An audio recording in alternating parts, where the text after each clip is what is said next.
Hello children, welcome to us education. आज हम करेंगे सीबीएसई की चौथे क्लास की हिंदी की किताब का 5वां चैप्टर दोस्त की पोशाक। इसके हम करेंगे प्रश्नोत्तर। आइए देखते हैं कि आपका पहला प्रश्न क्या है। पहला प्रश्न है, कहानी के बारे में कोई 5 प्रश्न बनाकर नीचे दी गई जगह में लिखो। कॉपी में उनके उत्तर लिखो। तो आपको प्रश्न बनाने हैं और उनके उत्तर जो हैं वो लिखने हैं। तो पहला प्रश्न है कि नसरुद्दीन किससे मिलकर बहुत खुश हुआ। तो हमने बनाया कि नसरुद्दीन किससे मिलकर बहुत खुश हुआ। तो नसरुद्दीन जो था वो अपने पुराने मित्र जमाल साहब से मिलकर बहुत खुश हुआ। अगला प्रश्न है कि जमाल साहब ने घूमने जाने से क्यों मना कर दिया। तो जमाल साहब ने घूमने जाने से इसलिए मना कर दिया क्योंकि उनकी जो पोशाक थी, उन्होंने जो वस्त्र पहने हुए थे बहुत मामूली से थे।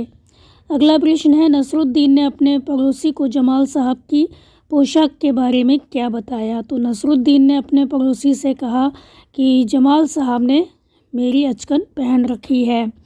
अगला प्रश्न है कि नसरुद्दीन ने हुसैन साहब से क्या कहा। तो नसरुद्दीन ने हुसैन साहब से कहा, जमाल साहब मेरे पुराने मित्र हैं और उन्होंने जो अचकन पहनी है वो उनकी अपनी है। अगला प्रश्न है, जमाल साहब ने नसरुद्दीन को क्या समझाया था। जमाल साहब ने नसरुद्दीन को समझाया था कि पोशाक के बारे में कुछ ना कहना ही अच्छा है। तो वो पोशाक के बारे में कुछ भी ना बताएं। कोई जो उनकी पोशाक उन्होंने पहन रखी है तो उसके बारे में वो कुछ ना बोलें। तो इससे उनको क्या होगा, किसी को पता नहीं चलेगा कि उन्होंने नसरुद्दीन की पोशाक पहनी है। आपका अगला प्रश्न है कि नसरुद्दीन और जमाल साहब बन ठन कर घूमने के लिए निकले। तुम बन ठन कर कहाँ कहाँ जाते हो, अच्छे से तैयार होकर तुम कहाँ कहाँ जाते हो। तो मैं बन ठन कर किसी पार्टी में, विवाह में, रिश्तेदारों के घर और बाज़ार घूमने के लिए जाता हूँ या जाती हूँ।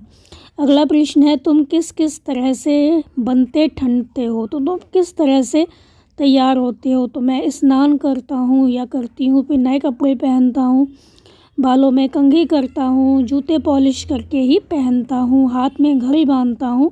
इस प्रकार से मैं बनता ठनता हूँ, इस प्रकार से मैं तैयार होता हूँ। पैंट कोट, आप जो भी तैयार होने के लिए जो चीज़ें इस्तेमाल करते हैं वो यहाँ पर लिख सकते हैं। आपका अगला प्रश्न है, तीसरे मकान से बाहर निकलकर जमाल साहब ने नसरुद्दीन से क्या कहा होगा। तो जमाल साहब ने अचकन के बारे में कोई भी बात करने के लिए मना किया होगा। उन्होंने कहा होगा, तुमने उसका जिक्र क्यों किया। तुम्हारी बात से उन्हें पता चल गया होगा कि ज़रूर कोई ना कोई राज है, इसलिए वो क्या कर रहे हैं, अचकन के बारे में बता रहे हैं। तो उनको समझ में आ गया होगा कि तुमने जो अचकन के बारे में बताया कि ये मेरी अचकन है, या कुछ भी तुमने जो कहा उससे उनको पता चल गया होगा कि कुछ ना कुछ इसमें राज है। अगला प्रश्न है, जमाल साहब अपनी मामूली से कपड़ों में घूमने के लिए क्यों नहीं जाना चाहते होंगे। तो जमाल साहब थे अपने मामूली कपड़े जो उन्होंने पहन रखे थे उसमें घूमने जाना क्यों नहीं चाहते थे। तो जमाल साहब को लगता होगा कि यदि वे मामूली से कपड़ों में घूमेंगे तो लोग उन्हें गरीब समझेंगे। लोग उनके बारे में यह भी सोचेंगे कि गरीब आदमी है, इसलिए इसके पास अच्छे कपड़े नहीं हैं। ऐसा भी हो सकता है कि लोग उन्हें नसरुद्दीन का नौकर ही ना समझ लें। इसलिए जमाल साहब अपने मामूली से कपड़ों में घूमने के लिए नहीं जाना चाहते थे, घूमने नहीं जाना चाहते थे। अगला प्रश्न है, नसरुद्दीन अपनी अचकन के बारे में हमेशा क्यों बताते होंगे। तो नसरुद्दीन जो थे वो मजाकिया इंसान थे, काफ़ी हंसी मजाक करते थे। तो वे अपने दोस्त से अपनी जो अचकन थी उसके बारे में अक्सर मजाक करते होंगे। वह दोस्त को यह समझाना चाहते होंगे कि आदमी अपनी पोशाक से नहीं, अपने गुणों से पहचाना जाता है। आपका जो अगला प्रश्न है वो है कि जब जमाल साहब और नसरुद्दीन हुसैन साहब के घर से बाहर निकले, जब जमाल साहब और नसरुद्दीन हुसैन साहब के घर से बाहर निकले तो उन्होंने अपनी बेगम को नसरुद्दीन और जमाल साहब से मुलाकात का किस्सा सुनाया। उन दोनों के बीच में क्या क्या बात हुई होगी तो आपको लिखकर बताना है। तो जो बेगम थी उन्होंने पूछा कौन आया था। तो हुसैन साहब हैं, वो कहते हैं नसरुद्दीन अपने दोस्त के साथ आया था। तो जो बेगम है वो पूछती हैं कि किस दोस्त के साथ। तो जो हुसैन साहब हैं वो कहते हैं कि जमाल नाम का कोई पुराना दोस्त था, लेकिन नसरुद्दीन कह रहा था कि जमाल ने अपनी ही अचकन पहन रखी है। तो जो बेगम होती हैं हंसती हुई, तब ज़रूर ही वह अचकन उसकी अपनी नहीं होगी, क्योंकि उन्होंने स्पेशली बताया कि उनकी अचकन है, अचकन उनकी जो पहन रखी है वो उनकी ही है, जमाल साहब की। तो ऐसे तो कोई नहीं बोलता, तो वो हंसती हैं और कहती हैं कि ज़रूर ही वह अचकन उसकी अपनी नहीं होगी। हुसैन साहब, हाँ हाँ, उसने तो नसरुद्दीन की ही अचकन पहन रखी थी। वो बताते हैं कि यह वही अचकन है जो नसरुद्दीन ने पिछले साल अपनी बहन की शादी में पहनी थी। आपका अगला प्रश्न है कि नसरुद्दीन ने कहा चलो दोस्त मोहल्ले में घूम आए। तो जब नसरुद्दीन अपने दोस्त से मिले तो वे उसे अपना मोहल्ला दिखाने ले गए। तुम जब अपने दोस्त से मिलते हो तब क्या क्या करते हो? तो मैं जब अपने दोस्त से मिलता हूँ तो मैं उसके साथ क्या करता हूँ, कार्टून फिल्में देखता हूँ, खूब खाता हूँ, पीता हूँ और खेलता हूँ। आपका अगला प्रश्न है कि नसरुद्दीन की बात सुनकर जमाल साहब पर तो मानो घरों पानी पड़ गया। घरों पानी पड़ना एक मुहावरा होता है, इसका क्या मतलब हो सकता है, पता लगाओ। तुम इसका मतलब पता करने के लिए अपने साथियों या बड़ों से बातचीत कर सकते हो या शब्दकोश में भी इसका क्या मतलब है वो देख सकते हो। तो घरों पानी पड़ना इसका मतलब है बहुत लज्जित होना। का अगला प्रश्न है कि इस मुहावरे को सुनकर मन में एक चित्र सा बनता है। तुम भी किन्हीं दो मुहावरों के बारे में चित्र बनाओ। कुछ मुहावरे हम दे देते हैं, तुम चाहो तो इनमें से कोई पसंद कर सकते हो। तो तुम्हें कोई दो मुहावरे लिखना है, उनका चित्र बनाना है। तो यहाँ पर कुछ मुहावरे दिए गए हैं, उनमें से आप कोई दो मुहावरे छाँट कर उसका चित्र बना सकते हैं। तो पहला है सिर मुड़ाते ही ओले पड़ना। इसका मतलब होता है हमने कोई कार्य है, अपना काम है, उसको आरंभ ही किया है, प्रारंभ ही किया है, लेकिन कार्य के आरंभ में क्या हो जाए, कोई बाधा आ जाए, कोई विघ्न आ जाए। ऊँट के मुंह में जीरा, मतलब किसी को बहुत ज़्यादा चीज़ की आवश्यकता है लेकिन उसको जरा सी मिली है, तो जितना उसको चाहिए था उससे बहुत कम मिला। दिया तले अंधेरा, मतलब होता है कोई बहुत अधिक उपदेश देता है लेकिन खुद कैसा है, उन उपदेशों को जो उसने दिए हैं उनको नहीं मानता, उसका आचरण ठीक नहीं है। ईद का चांद होना, मतलब बहुत दिनों बाद दिखाई देना। तो आप इनमें से कोई भी जो दो मुहावरे हैं जिनका आप चित्र बना सकते हैं उनको आप छांट लीजिए और उसका चित्र बनाइए। जैसे हमने यहाँ बनाया ऊँट के मुंह में जीरा, तो ऊँट बना दिया और सामने जरा सा जीरा है वो रख दिया। और दिया तले अंधेरा, हमने यहाँ पे दिया बनाया और नीचे काला सा हमने जो निशान है वो बना दिया। तो दिया तले अंधेरा, इस तरह से हम चित्र बनाएंगे। आपका अगला प्रश्न है कि नसरुद्दीन एक भड़कीली अचकन निकाल कर लाए। भड़कीली शब्द बता रहा है कि अचकन कैसी थी। कहानी में ऐसे ही और शब्द आए हैं जिनको छांट कर आपको यहाँ पर बताना है कि जो किसी के बारे में कुछ बताते हैं, तो उन्हें छांट कर आपको नीचे दी गई जगह में लिखना है। देखें कौन सबसे ज़्यादा ऐसे शब्द हैं वो ढूंढ कर ला सकता है।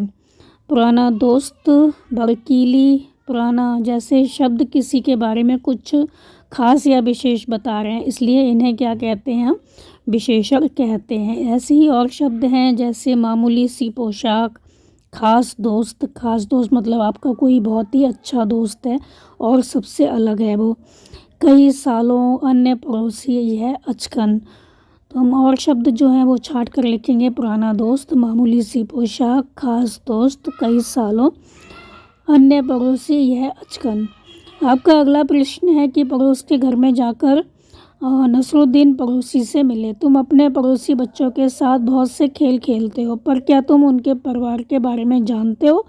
चलो दोस्तों के बारे में और जानकारी इकट्ठी करते हैं। यदि तुम चाहो तो उनसे यह बातें पूछ सकते हो कि घर में कुल कितने लोग हैं, उनके नाम क्या हैं, उनकी आयु क्या है, वे क्या काम करते हैं। इस सूची में तुम अपने मन से बहुत से सवाल जोड़ सकते हो। तो आप ये जो क्वेश्चन का आंसर है उसके लिए अपने जो पड़ोसी हैं, मित्र हैं, परिवारजन हैं, उनसे पूछकर जानकारी इकट्ठा कर सकते हो।